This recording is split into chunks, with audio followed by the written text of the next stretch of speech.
Hello friends, welcome to Johnny Talks. तो दोस्तों, आज की वीडियो में हम डिस्कस करने वाले हैं आईसीआरए का जो टेक्नीशियन का पेपर है, प्रीवियस ईयर का पेपर हम डिस्कस करने जा रहे हैं। और दोस्तों, इसमें हम इसका जो जीके सेक्शन है वो डिस्कस करने जा रहे हैं। तो दोस्तों, देखेंगे कि पेपर का लेवल कैसा है और कैसे कैसे प्रश्न इसमें पूछे जाते हैं। तो दोस्तों, प्रश्न जो हैं वो इंग्लिश में रहेंगे, लेकिन दोस्तों मैं आपको पूरा एक्सप्लेन करके बताऊंगा, हिंदी में पूरा समझा दूंगा इसके बारे में। तो दोस्तों, चलिए शुरू करते हैं पहले प्रश्न से। पहला जो प्रश्न है दोस्तों वो है, how many schedules the constitution of India contains. तो आपको बताना है दोस्तों कि जो भारतीय संविधान है उसमें कितनी अनुसूचियां हैं वर्तमान में। तो दोस्तों, इसका ऑप्शन डी जो है वो सही हो जाएगा।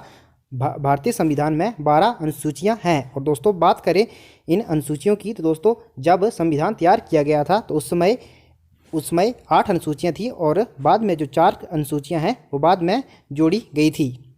और दोस्तों, जो 9वीं जो अनुसूची थी वो जोड़ी गई थी आपके जो हो पहला संविधान संशोधन हुआ था 1951 में, उसमें जोड़ी गई थी। तो दोस्तों, चलिए चलते हैं अगले प्रश्न की ओर। अगला जो प्रश्न है वो है, the constitution of India was adopted इन। तो दोस्तों, आपको बताना है जो हमारा संविधान है वो भारत के द्वारा कब एडॉप्ट किया गया था, यानी कि कब अंगीकृत किया गया था। दोस्तों, यह अंगीकृत किया गया था 26 नवंबर 1949 को। तो इसका ऑप्शन जो सी है वो सही हो जाएगा, 26 नवंबर 1949 को। और बात करें दोस्तों संविधान के इम्प्लीमेंट होने की, यानी कि लागू होने की, जो संविधान था वो लागू हुआ था 26 जनवरी 1950 को। अगला जो प्रश्न है दोस्तों वो है, in a nuclear reactor one of the following is used as a fuel. तो दोस्तों, जो न्यूक्लियर रिएक्टर होता है आपने बताना है उसमें फ्यूल जो ईंधन के रूप में किसका प्रयोग किया जाता है। तो दोस्तों, ईंधन के रूप में उसमें यूरेनियम का प्रयोग किया जाता है। ऑप्शन बी जो है वो सही हो जाएगा, यूरेनियम। और दोस्तों, बात करें न्यूक्लियर रिएक्टर की, तो दोस्तों भारत में जो पहला न्यूक्लियर रिएक्टर था वो स्थापित किया गया था महाराष्ट्र के तारापुर में।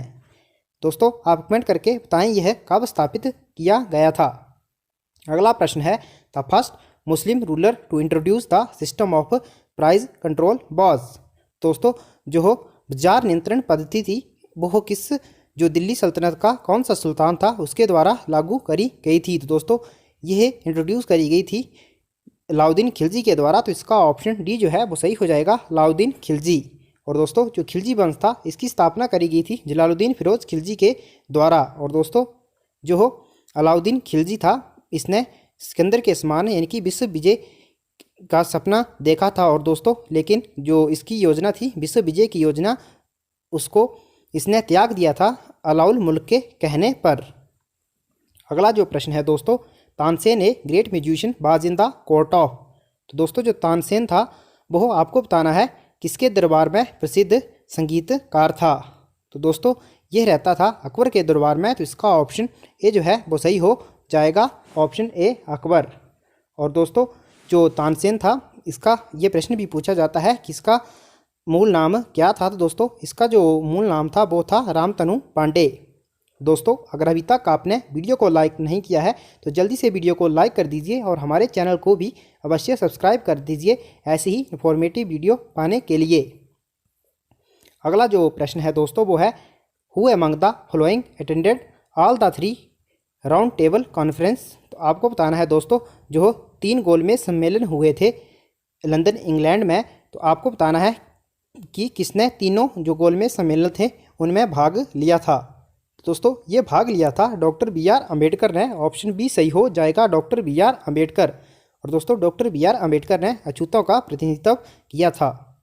और दोस्तों, कांग्रेस की ओर से जो इन गोलमेज सम्मेलन में भाग लिया था वो लिया था गांधी जी ने, और वो दूसरे गोलमेज सम्मेलन में लिया था। उनके साथ सरोजनी नायडू भी गई थी। और बात करें, यह एक जहाज़ के द्वारा लंदन गए थे और उस जहाज़ का नाम था SS राजपुताना। अगला प्रश्न है, where is national sugar institute established. तो दोस्तों, जो नेशनल शुगर इंस्टीट्यूट है वो है कानपुर में। तो इसका ऑप्शन ए जो है वो सही हो जाएगा, कानपुर में है नेशनल शुगर इंस्टीट्यूट। और दोस्तों, आप कमेंट करके बताएं कि लखनऊ में कौन सा नेशनल इंस्टीट्यूट स्थित है। अगला जो प्रश्न है, a national leader whose birthday is observed as the national education day. तो दोस्तों राष्ट्रीय जो शिक्षा दिवस है वो मनाया जाता है मौलाना अबुल कलाम आज़ाद के बर्थडे के दिन। तो इसका ऑप्शन सी जो है वो सही हो जाएगा, मौलाना अबुल कलाम आज़ाद। ये हमारे भारत के पहले शिक्षा मंत्री थे और इनका जन्मदिन जो है वो 11 नवंबर को मनाया जाता है और उसी दिन शिक्षा दिवस भी मनाया जाता है। और दोस्तों जो हो मौलाना अबुल कलाम आज़ाद थे, यह सबसे लंबे समय तक जो भारतीय राष्ट्रीय कांग्रेस थी उसके अध्यक्ष रहे थे और सबसे कम उम्र में भी यही भारतीय राष्ट्रीय कांग्रेस के अध्यक्ष बने थे 1923 में। अगला जो प्रश्न है दोस्तों, the Nagarjuna Sagar project is constructed on the river. दोस्तों जो नागार्जुन सागर परियोजना है ये बनी है दोस्तों कृष्णा नदी के ऊपर। तो इसका ऑप्शन बी जो है वो सही हो जाएगा, कृष्णा रिवर। अगला जो प्रश्न है दोस्तों, the Bermuda triangle lies in. तो दोस्तों जो बरमुंडा ट्रायंगल है यह कहाँ पर है आपको बताना है। तो दोस्तों ये है वेस्टर्न नॉर्थ अटलांटिक ओशन में। तो इसका ऑप्शन ए जो है वो सही हो जाएगा, पश्चिमी उत्तरी जो अटलांटिक महासागर है वहाँ पर है बरमुंडा ट्रायंगल। अगला जो प्रश्न है दोस्तों वो है who among the following has been honoured with Bharat Ratna for the year 2008। तो दोस्तों 2008 में जो हो भारत रत्न पुरस्कार दिया गया था दोस्तों, ये दिया गया था पंडित भीमसेन जोशी को। इसका ऑप्शन सी जो है वो सही हो जाएगा, पंडित भीमसेन जोशी। आप कमेंट करके बताएं दोस्तों पंडित भीमसेन जोशी का संबंध किससे है। अगला प्रश्न है which of the following is India's first nuclear powered submarine launched on 26 जुलाई 2009। तो दोस्तों आपको बताना है इंडिया की फर्स्ट न्यूक्लियर जो पावर्ड सबमरीन थी यानी कि पनडुब्बी थी वो 26 जुलाई 2009 को लॉन्च करी गई थी, उसका नाम क्या था। तो दोस्तों उसका नाम था INS अरिहंत। इसका ऑप्शन बी जो है वो सही हो जाएगा, INS अरिहंत। अगला जो प्रश्न है दोस्तों, the speed of light will be minimum while passing through. तो दोस्तों आपको बताना है जो आप इसमें पूछा गया है कि जो प्रकाश होता है उसकी गति इन ऑप्शन में से किनमें मिनिमम होती है, कम गति होती है। तो इसका ऑप्शन दोस्तों ए जो है वो सही हो जाएगा, ग्लास जो है शीशे में सबसे कम गति होती है और सबसे ज़्यादा गति जो होती है प्रकाश की वो होती है वैक्यूम में दोस्तों, निर्वात में वो होती है 3 × 10⁸8। अगला जो प्रश्न है दोस्तों, galvanised iron steel have a coating of. दोस्तों जो गैल्वेनाइज्ड आयरन शीट्स होती हैं उस पर आपको बताना है जो गैल्वेनाइजेशन प्रक्रिया का आपने नाम सुना होगा, तो उस पर लोहे पर जिंक की परत चढ़ाई जाती है। तो इसका ऑप्शन सी सही हो जाएगा, जिंक की परत चढ़ाई जाती है लोहे पर जंग से बचाने के लिए। अगला प्रश्न है IBRD is also known as. IBRD को अन्य किस नाम से जाना जाता है। तो दोस्तों IBRD को अन्य वर्ल्ड बैंक के नाम से जाना जाता है, ऑप्शन बी सही हो जाएगा। दोस्तों IBRD की जो फुल फॉर्म है वो है international bank for reconstruction and development और इसकी स्थापना हुई थी दोस्तों 1944 में और वर्तमान में इसके अध्यक्ष हैं वो हैं डेविड मालपास वर्ल्ड बैंक के। अगला प्रश्न है the Gupta king who assumed the title of Vikramaditya was. दोस्तों जो विक्रमादित्य की उपाधि दी गई थी वो दी गई थी चंद्रगुप्त द्वितीय को, ऑप्शन सी जो है वो सही हो जाएगा, चंद्रगुप्त द्वितीय। दोस्तों प्रसिद्ध चिकित्सक जो थे धन्वंतरी वो चंद्रगुप्त द्वितीय के दरबार में रहते थे। कालिदास का आपने नाम सुना होगा, वो भी इन्हीं के दरबार में रहते थे। अगला प्रश्न है part 4 of the constitution of India deals with. जो भाग 4 है संविधान का आपको बताना है वो किससे संबंधित है।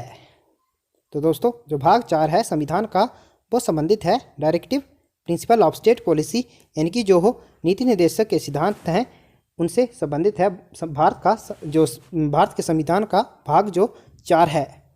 और दोस्तों जो भाग 3 है वो फंडामेंटल राइट से संबंधित है यानी कि जो मूल अधिकार हैं उनसे, और नागरिकता से भाग 2 संबंधित है। अगला जो प्रश्न है दोस्तों, which amidst the following countries of the European Union has not the adopt the single currency euro. तो दोस्तों जो इनमें पूछा गया है इनमें से कौन सी जो हो यूरोपियन कंट्री है उसकी जो करेंसी है वो यूरो नहीं है। तो दोस्तों जो यूके है यूनाइटेड किंगडम यानी कि जो ब्रिटेन है उसकी जो राजधानी है दोस्तों, इंग्लैंड की राजधानी पाउंड है, और बाकी जो यूरोपियन कंट्री है मैक्सिमम उनकी जो करेंसी है वो है आपकी यूरो। अगला प्रश्न है permanent member of UN Security Council are. दोस्तों जो यूएन सिक्योरिटी काउंसिल है, सुरक्षा परिषद है, उनमें जो 5 देश हैं वो परमानेंट मेंबर हैं और बाकी जो है वो टेम्परेरी मेंबर बनाए जाते हैं। तो दोस्तों इनमें जो परमानेंट मेंबर हैं वो है यूएसए, यूके, फ्रांस, रसिया और चाइना। तो ऑप्शन डी जो है वो सही हो जाएगा। ये जो है 5 दोस्तों, इनके पास वीटो पावर है। अगर कोई विधेयक इसमें पेश किया जाता है दोस्तों, तो अगर इनमें से कोई भी एक कंट्री उस पर एग्री नहीं होती है, यानी कि वीटो कर देती है, वो जो विधेयक है दोस्तों वो रद्द हो जाता है। अगला प्रश्न है the author of the book my country my life is. दोस्तों इस पुस्तक के लेखक हैं लाल कृष्ण अडवाणी। ऑप्शन ए सही हो जाएगा, लाल कृष्ण अडवाणी। दोस्तों वीडियो आपको पसंद आ रही है तो एक लाइक अवश्य कर दें और अपने दोस्तों में भी इसे शेयर कर दें। अगला प्रश्न है the partition of Bengal was revoked by the British governor in the year.